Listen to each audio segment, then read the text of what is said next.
지난 2016년 열렸던 브라질 올림픽 남자 펜싱 에페 결승전에는 한국의 박상현 선수가 결승에 진출하게 되었습니다.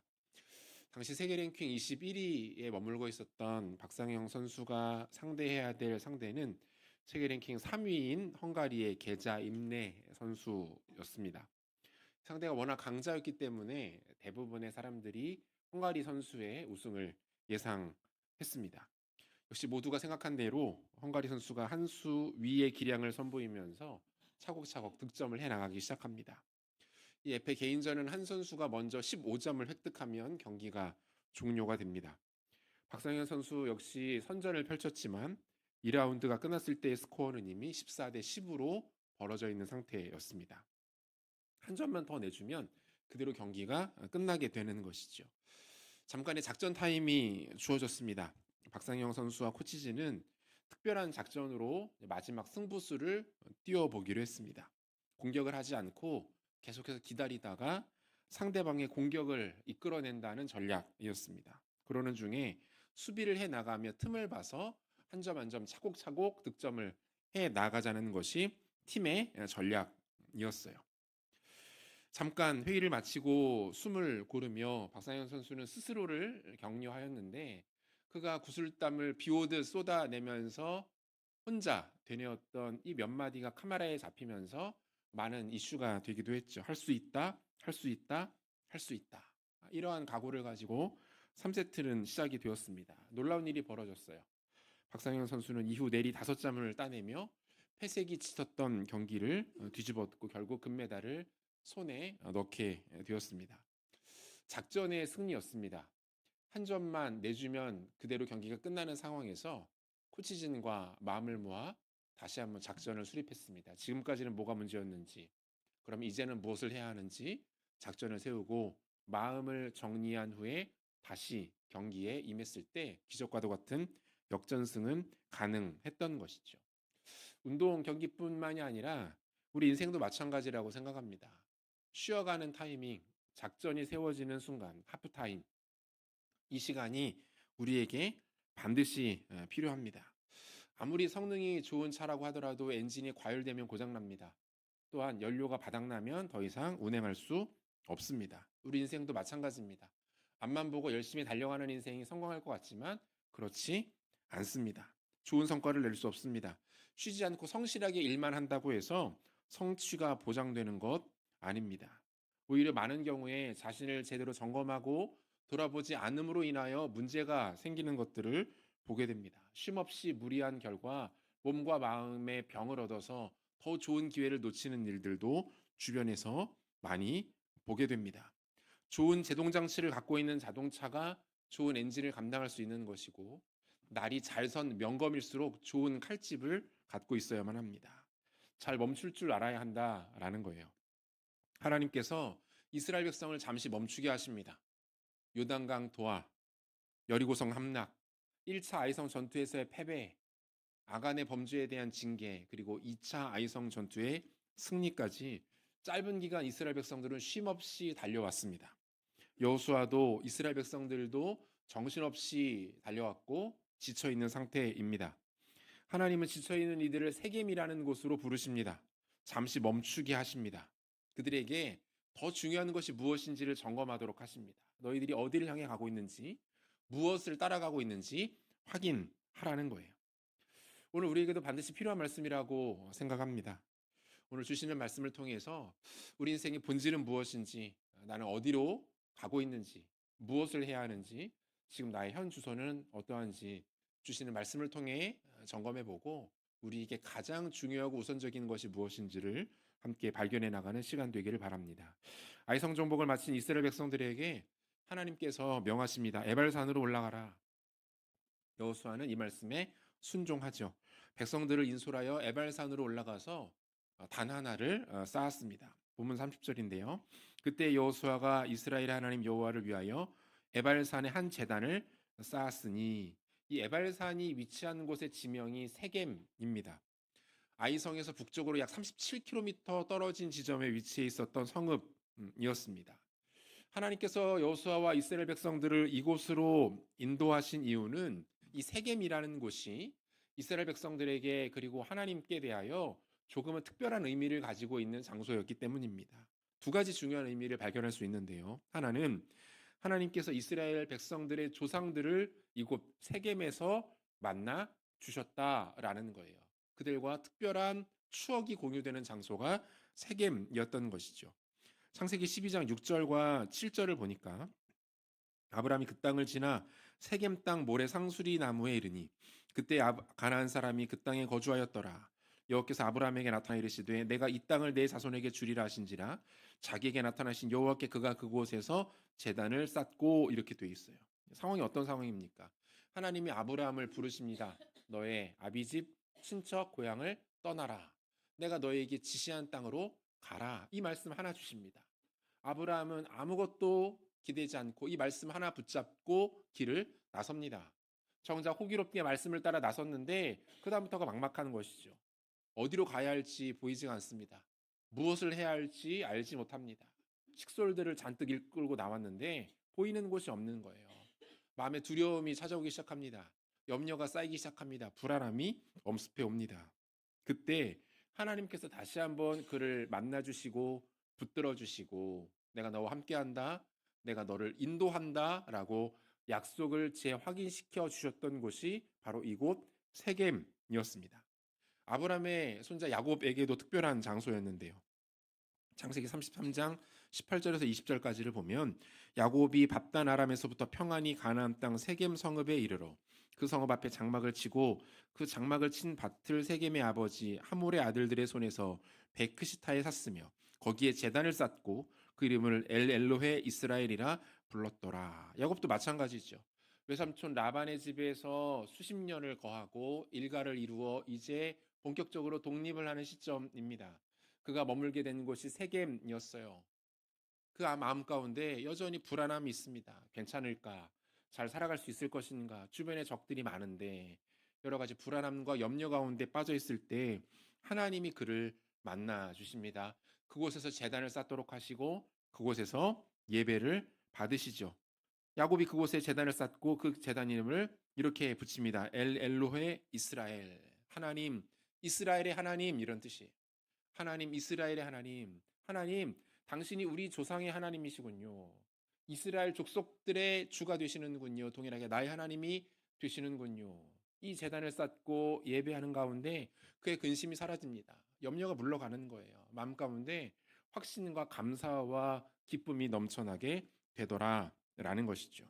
이 장소 세겜은 하나님께서 이스라엘의 조상들을 만나 주셨던 장소였고 그들의 불안과 염려를 깨뜨려 주셨던 장소였다라는 거예요. 두 번째 의미는 하나님께서 직접 모세를 통해서 친히 준비해 놓으신 장소가 바로 이곳 세겜이었습니다. 신명기 27장 4절을 보니까 너희가 요단을 건너거든 내가 오늘 너희에게 명령하는 이 돌들을 에발산에 세우고 그 위에 석회를 바를 것이며, 이렇게 돼 있어요. 수십 년 전에 모세가 이미 이스라엘 백성들이 가나안 땅에 들어가게 될 것을 알고 그들이 잠시 멈춰서서 하나님 앞에 집결해야 할 장소로 정해놓은 것이 바로 이 세겜 땅이었다라는 것을 알 수가 있는 것이죠. 이유는 동일합니다. 이들 역시 이곳에 하나님께 제단을 쌓고 하나님을 예배하는 장소로 구별된 장소였던 거예요. 여호수아와 이스라엘 백성들은 모세의 이 말을 그대로 따르고 있습니다. 본문 31절입니다.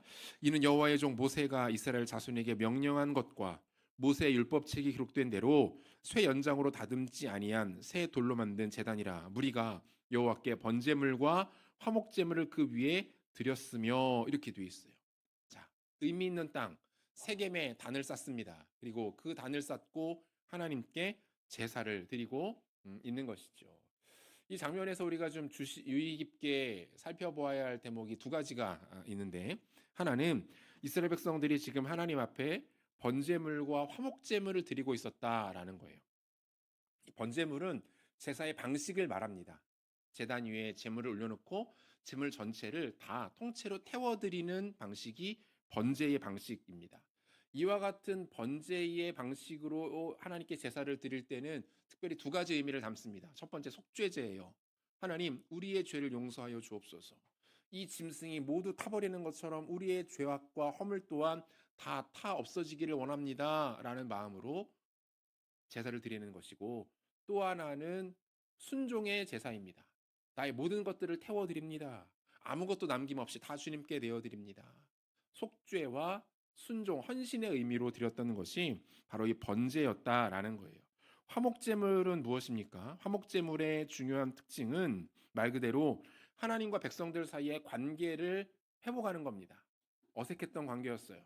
다소 서먹했던 관계였습니다.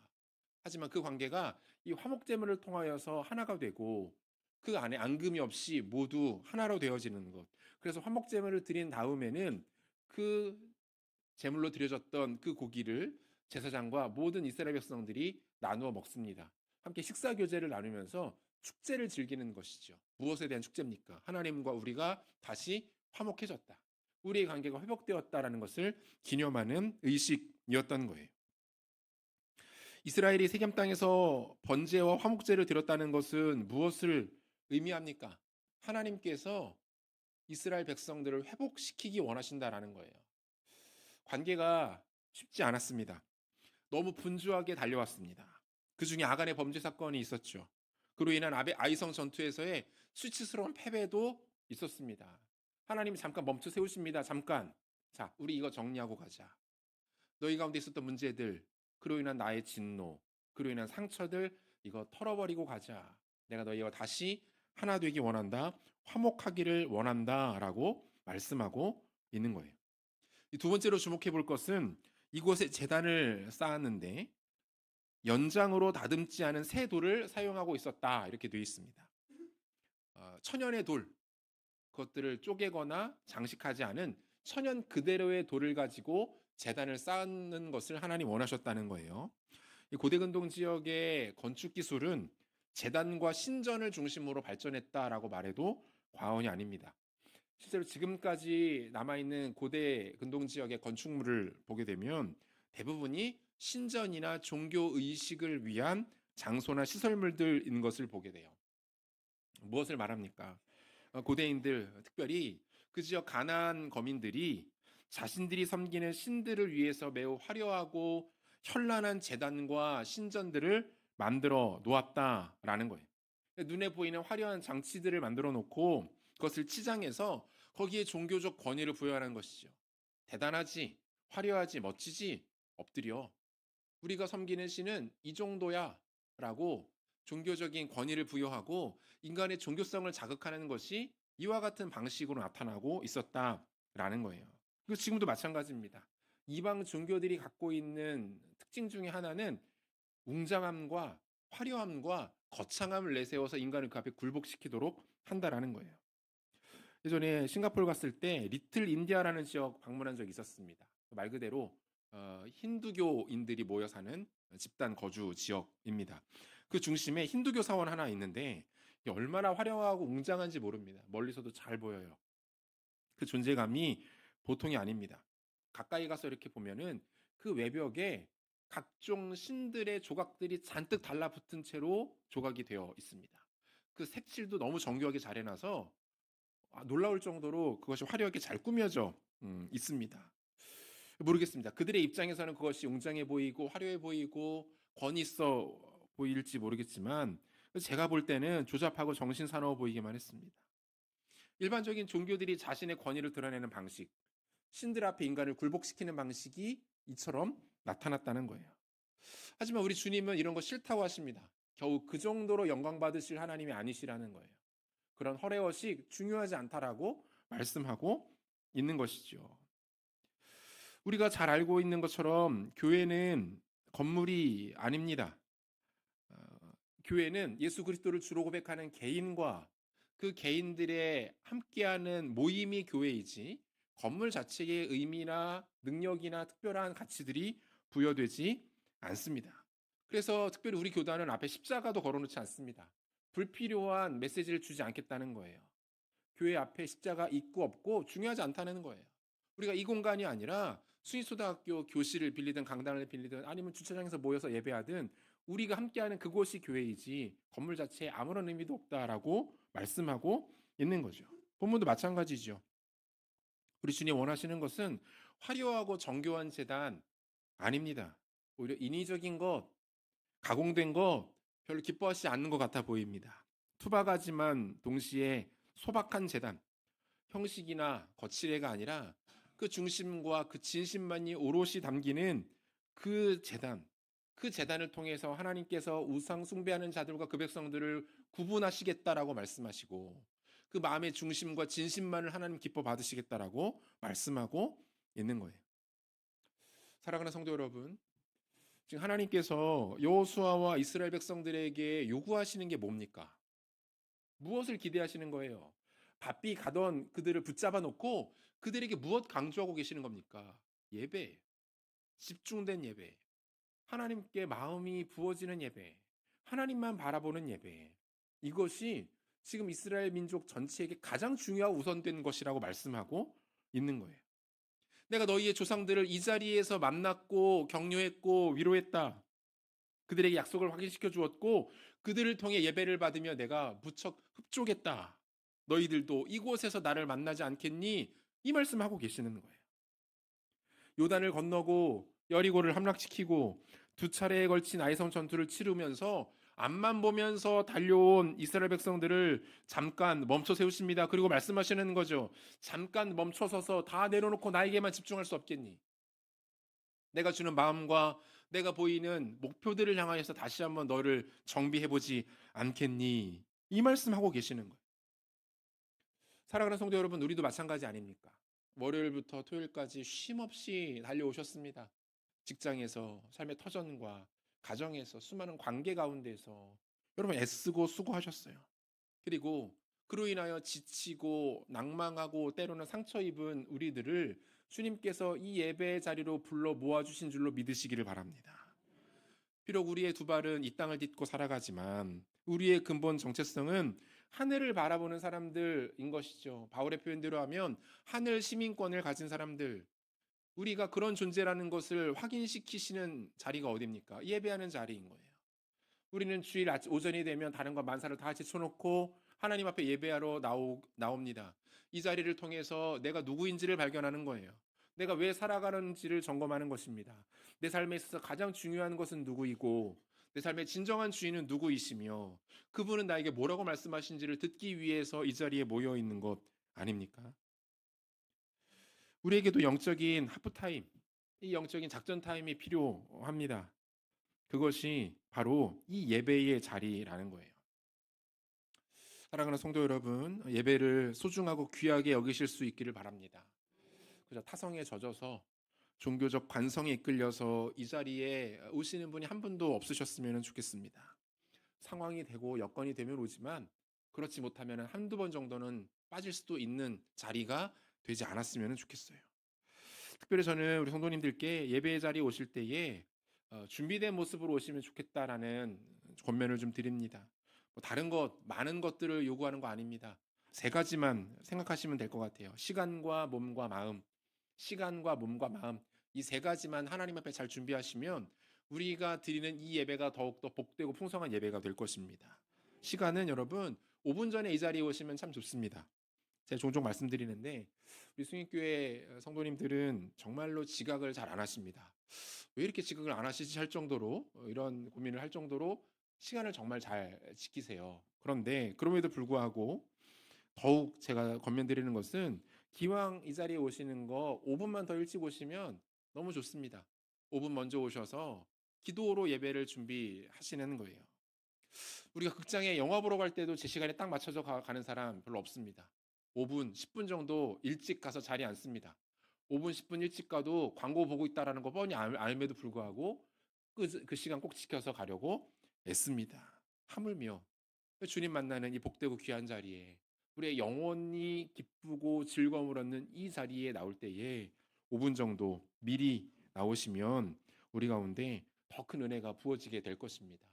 두 번째는 몸인데요, 여러분. 토요일에는 평소보다 조금 더 일찍 잠자리에 드시는 것이 참 좋습니다.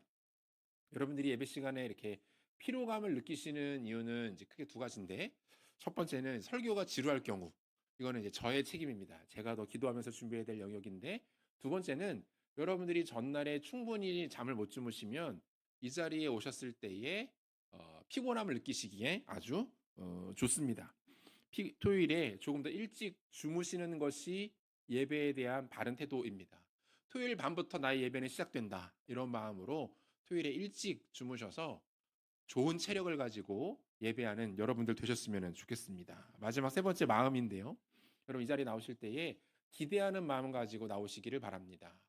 말씀을 사모하시고 하나님의 임재를 기다리는 마음으로 나오시면 좋겠습니다.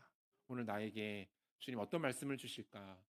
이런 문제를 가지고 있는데 하나님께서 이 문제를 어떻게 돌파하도록 나에게 격려하실까? 상하고 깨어진 마음이 있는데 주님 나에게 어떻게 위로하실까? 이런 기대감을 가지고 나온 분들과 관성과 타성에 젖어서 나온 분들의 예배가는 반드시 달라질 수밖에 없고 그 예배를 통하여서 그분의 한 주의 삶이 달라지고 그것이 모여서 그분의 인생이 달라지게 되는 겁니다. 기대감 가지고 나올 때에 하나님께서 은혜 주시고 만나 주시고 복 주신다라는 거 기억하시기를 바랍니다. 주님은 기대하고 사모하는 자에게 더 많이 주시겠다. 이렇게 약속하세요. 시편 81편 10절 말씀 우리 한 목소리를 읽겠습니다. 나는 너를 애굽 땅에서 인도하여 낸 여호와 내 하나님이니 내 입을 크게 열라 내가 채우리라 하였으나 입을 연 만큼 채우시겠다. 기대하고 사모한 만큼 부어주시겠다 약속하십니다. 시편 107편 9절도 같이 보겠습니다. 그가 사모하는 영혼에게 만족을 주시며 줄인 영혼에게 좋은 것으로 채워주심이로다. 같은 시간에 같은 공간에 앉아서 같은 설교를 듣고 같은 예배를 드립니다. 어떤 사람은 하나님을 깊이 만납니다. 그 예배를 통해서 그 사람의 인생이 변화돼요. 문제가 돌파됩니다. 용서하고 사랑하게 됩니다. 하지만 옆자리에 앉았던 동일한 예배를 드린 그분에게는 아무런 변화도 일어나지 않습니다. 이런 차이가 왜 생겨나게 될까요? 이 말씀입니다. 입을 벌리는 만큼 채우시겠다. 기대하고 사모하고 굶주린 자들에게 하나님 역사하시겠다. 말씀하고 있는 거예요. 우리는 거듭난 사람을 가리켜서 영의 사람이라고 부릅니다. 육의 사람과는 구별된 신분이죠. 땅의 사람, 육의 사람, 구원받지 못하고 예수 십자가의 능력과 은혜를 깨닫지 못한 사람에게 예배는 고통입니다. 한 시간 앉아 있는 게 너무 힘들 거예요. 하지만 구원받은 자의 가장 큰 특권과 영광 무엇입니까? 예배가 기쁨이 되는 것입니다. 우리가 영원히 하나님 나라 갔을 때 영원토록 주님 예배한다라고 말하는데 이 땅에서의 예배가 행복하고 즐겁고 감격적이지 않다면 천국은 더 이상 천국이 아닌 것입니다. 이곳에서 예배를 더 깊이 누리시고 예배를 통해서 주시는 하나님의 은혜와 능력을 경험하시고 그 감사와 감격 가지고 천국에서 영원히 주님만 예배하는 복된 성도님들 되시기를 소원합니다. 하나님은 여호수아에게 이스라엘 백성들이 쌓은 제단의 율법을 기록하라 이렇게 말씀하세요. 보면 32절인데요. 여호수아가 거기서 모세가 기록한 율법을 이스라엘 자손의 목전에서 그 돌에 기록함에 이렇게 되어 있습니다. 이방 나라의 정치 지도자들, 주변 국가의 군사 지도자들은 자신의 것들을 무언가에 기록하는 습성들을 갖고 있었습니다. 예로부터 권력자들의 특성이에요. 무언가를 남기는 겁니다. 우리나라에도 광개토 대왕릉비 같은 것들이 있죠. 그 아들 장수왕이 아버지 업적을 기리기 위해서 커다란 돌에 아버지 업적들을 기록해 놓은 것입니다. 예전 과거 로마 황제들은 자신의 얼굴을 동전에 새겨 넣었습니다. 모든 로마 제국의 시민들이 동전을 가지고 다니며 자신을 기억하기를 원했던 거예요. 세상의 지도자들은 자신의 업적을 무언가에 남기기 급급합니다. 하지만 하나님의 사람들은 그렇지 않죠. 세상의 사람들이 자신의 것을 기록할 때에 여호수아 하나님의 사람들은 하나님의 말씀을 돌에 새겨 넣기 시작합니다. 이 과정을 통해서 여호수아는 하나님의 말씀을 더욱 깊이 있게 살폈을 것이고 그 내용 하나하나를 자신의 가슴에 마음에 담아둘 수 있었을 거예요. 하나님의 말씀을 세심하게 살피고 그것을 기록하여 담아 놓는 것, 우리는 이것을 가리켜서 묵상이라고 말합니다. 묵상.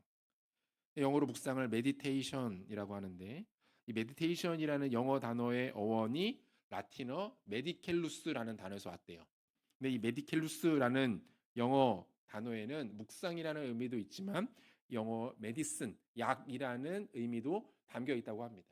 어떤 학자들이 이렇게 해석하더라고요. 묵상이란 마치 약이 우리의 몸속에 들어와서 몸 안으로 퍼지며 그 효력을 나타내는 것처럼 하나님의 말씀이 우리 안에 들어와서 머물러 있는 것이 아니라 우리의 연약한 부분을 고치고 우리의 부족한 부분들을 채우며 우리 몸과 삶 안에 들어와서 우리를 변화시키는 것이 묵상이다. 이렇게 표현하더라고요. 맞는 표현이라고 생각합니다. 말씀을 그냥 읽는 것, 머리에 담아놓는 것, 듣고 가슴에만 머물게 하는 것 묵상 아닙니다. 말씀이 우리 안에 들어와서 마치 두통으로 힘들어하시는 분이 두통약을 먹고 완쾌되는 것처럼, 소화가 힘드신 분들이 소화제를 드시고 나음을 입는 것처럼 하나님의 말씀이 우리 안에 들어와서 우리를 변화시키고 우리 삶의 실제적인 자리를 바꾸어 놓는 것까지가 묵상이라고 말씀하고 있는 거예요. 하나님의 말씀이 지금 여호수아를 붙들고 있고 그는 말씀을 통해서 깊이 하나님과 교제하고 있었던 것이지요. 33절 이하를 보면 오늘 본문의 하이라이트와 같은 장면이 소개가 됩니다. 모든 백성들이 하나님 말씀, 율법이 낭독되는 것을 듣는 건데요. 본문 33절과 34절 말씀을 우리 한 목소리로 같이 한번 읽겠습니다. 온 이스라엘과 그 장로들과 관리들과 재판장들과 본토인뿐 아니라 이방인까지 여호와의 언약궤를 맨 레위 사람 제사장들 앞에서 궤의 좌우에 서되 절반은 그리심산 앞에 절반은 에발산 앞에 섰으니 이는 전에 여호와의 종 모세가 이스라엘 백성에게 축복하라고 명령한 대로 함이라. 그 후에 여호수아가 율법책에 기록된 모든 것대로 축복과 저주하는 율법의 모든 말씀을 낭독하였으니 이렇게 되어 있어요. 굉장히 의미 있는 지금 장면인데요. 이 장면을 우리가 좀 살피기 전에 이 세겜 땅이라는 곳의 지형을 우리가 좀 먼저 살필 필요가 있습니다. 세겜 땅은 그리심산과 에발산 두 산이 그 좌우에 배치되어 있고 가운데 평야 또는 협곡 지역의 그 지형을 보통 세겜이라고 불렀습니다. 하나님께서 이스라엘 백성들에게 명하시는 것은 뭡니까? 그 두 산 사이에 평야 또는 협곡 지역에 언약궤와 제사장들을 비롯한 이스라엘의 지도자들이 먼저 가운데에 서는 것입니다. 그리고 이스라엘의 지파를 둘로 양분하여서 각각 6지파씩 에발산 쪽, 그다음에 그리심산 쪽에 서게 하십니다. 그리고 그 가운데에서 하나님 말씀이 선포되도록 하셨던 것이죠. 하나님이 이러한 진영을 설정해 놓으신 것에는 두 가지 이유를 찾을 수 있는데 하나는 지리적 여건 때문입니다.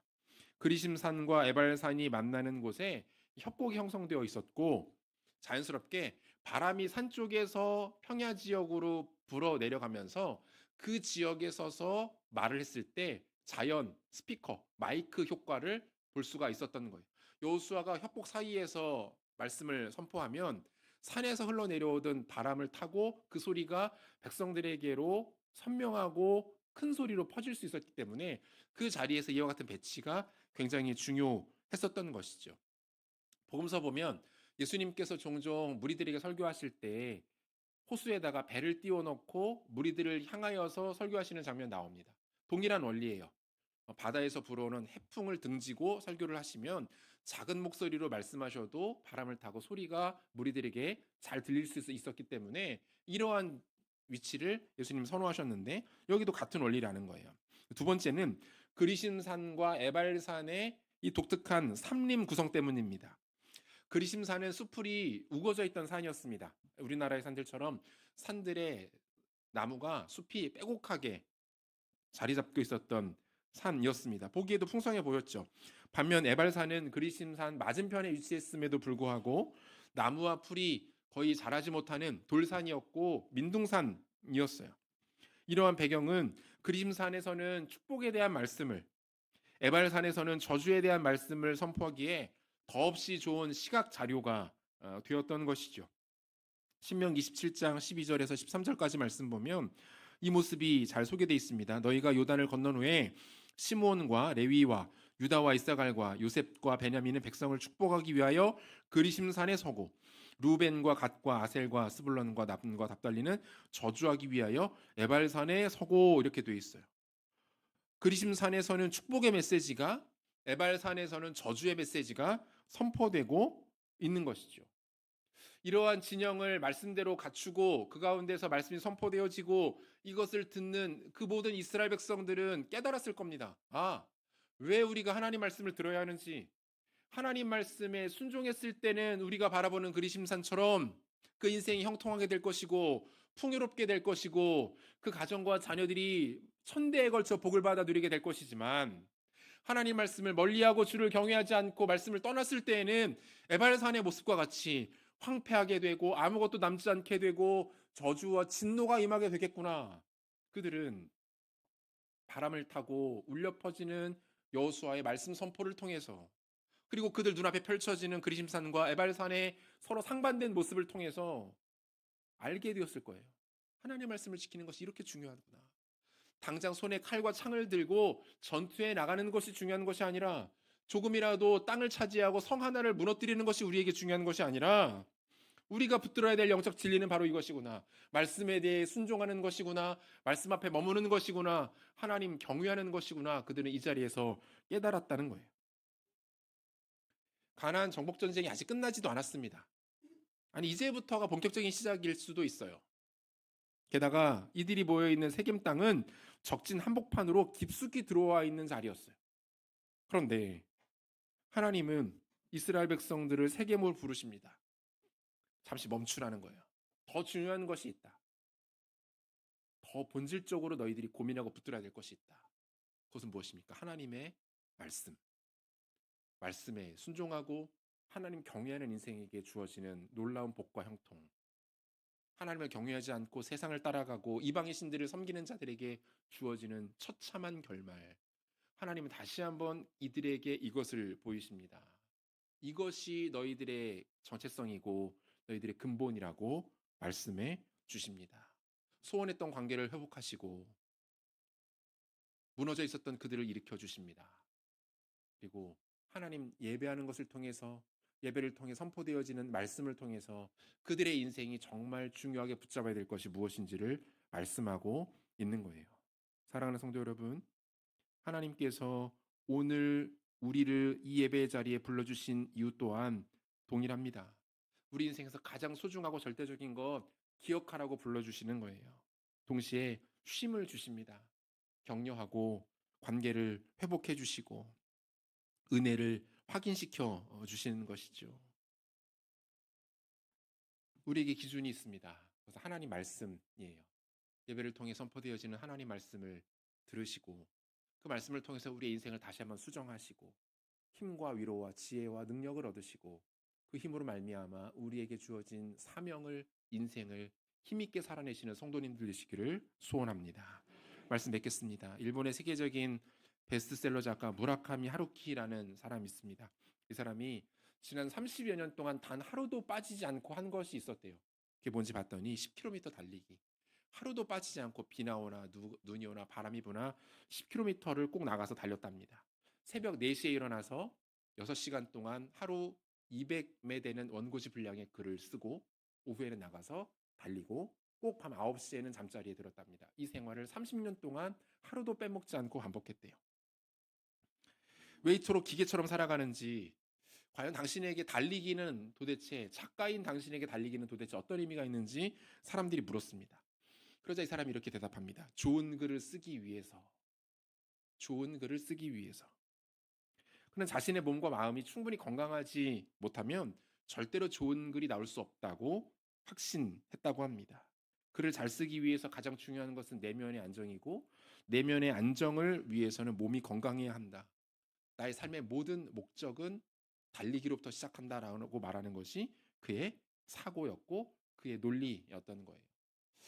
우리도 충분히 고민해보는 봐야 하는 대목이라고 생각합니다. 우리 삶에 있어서 가장 중요한 것, 우리 삶을 통해 이루고 싶고 펼쳐내고 싶은 중요한 가치들이 있다면 그것을 결정짓는 자리가 어디인지를 고민해야 합니다. 그것은 예배의 자리인 줄로 믿습니다. 하나님 말씀이 선포되는 자리인 줄로 믿습니다.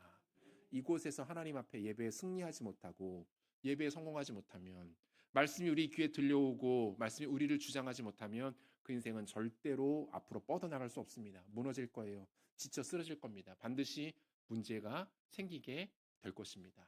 하나님이 우리를 영적 세겜, 예배의 자리로 불러주십니다. 이 자리에서 마음껏 주님을 예배하시고 주시는 말씀 앞에 우리의 삶을 드리시고 은혜를 통하여서 쉼과 위로와 능력을 경험하셔서 우리 가운데 주신 사명을 위대하게 아름답게 감당하시는 모든 승인의 성도님들 되시기를 우리 주 예수 그리스도 이름으로 축원합니다. 같이 기도하겠습니다. 오늘 주신 말씀 붙잡고 같이 한번 기도할 때에 하나님, 우리에게 영적인 하프타임, 영적인 쉼을 얻는 자리, 말씀 듣는 자리, 멈춰서서 우리를 돌아보는 자리, 이 예배의 자리를 허락하여 주심을 감사합니다. 예배에 승리하는 인생 되게 하시고 예배에 성공하는 공동체 되게 하시고 예배를 통해 선포되어지는 말씀이 우리를 주장하며 우리 인생을 형통케 하는 그 은혜를 누릴 수 있도록 하나님 역사하여 주옵소서. 준비된 모습으로 마음으로 예배하게 도와주시고 예배를 통해 공동체가 영혼들이 가정이 일어나는 역사 나타날 수 있도록 은혜 베풀어 주시옵소서. 같이 말씀 기억하며 통성으로 기도합니다. 기도하겠습니다. 하나님 아버지 감사합니다. 아버지 하나님, 우리를 예배 자리로 불러주시고 예배를 통해 살아계신 하나님을 만나게 하시니 감사함을 드립니다. 하나님 아버지, 우리 인생의 가장 중요한 것 예배하는 것임을 고백합니다. 우리를 멈춰 세우시고 하나님 앞에 다시 한번 나아갈 수 있도록 은혜를 베풀어 주시니 감사합니다. 우리가 어디에 와 있는지, 무엇을 향하고 있는지, 어디로 가야 하는지, 무엇을 추구해야 하는지 예배를 통하여 말씀하여 주시니 감사합니다. 예배에 승리하는 인생 되기를 원합니다. 예배에 성공하는 예배자 되기를 원합니다. 예배를 통해 선포되어지는 말씀에 귀를 기울이기를 원합니다. 그 말씀을 통하여서 위로받고 힘을 얻고 다시 한번 일어나서 주님 나라에 향하여서 주신 사명하여 달려가는 복된 인생 될 수 있도록, 그런 곳에 될 수 있도록 하나님 역사하시고 은혜를 더하시고 우리와 동행하여 주시고 함께하여 주시옵소서. 함께하여 주옵소서. 살아계신 하나님 아버지, 우리로 하여금 예배의 기쁨을 아는 인생 삼아주시니 감사합니다. 예배하는 것이 우리의 자랑이며 힘이며 소망이며 능력이고 그것을 통하여 우리가 살아나며 일어나며 회복되게 하심을 감사함을 드립니다. 사랑하는 주님, 하나님께서 이스라엘 백성들을 세겜 땅에 모으시고 그곳에서 하나님과의 관계를 회복하실 뿐만 아니라 예배하게 하셔서 그들이 본격적으로 시작되어질 가나안 정복 전쟁을 향한 하나님의 마음을 확인할 수 있도록 은혜를 베풀어 주셨습니다. 오늘 우리에게 그 세겜 땅은 곧 예배의 자리인 줄로 믿사오니 예배에 승리하는 인생들 되게 하여 주시옵소서. 예배에 성공하는 교회 되게 하여 주시옵소서. 드려지는 모든 예배를 통하여 하나님의 영광 드러나며 그리스도의 보혈의 은혜가 충만하고 예배에 참여한 모든 하나님의 권속들이 한 명도 예외 없이 주시는 은혜와 말씀의 권능과 하나님의 살아계심을 경험하는 복된 예배 될 수 있도록 은혜 베풀어 주시옵소서. 말씀을 통해 우리의 삶의 지표를 재조정하게 하시고 무엇을 향하여 어디로 나가야 하는지를 깨닫는 귀한 은혜가 우리의 드려지는 모든 예배 가운데 선포되어지는 말씀 가운데 나타날 수 있도록 은혜 베풀어 주시옵소서. 그렇게 일하실 주님을 기대하며 존귀하신 예수 그리스도 이름으로 기도합니다. 아멘.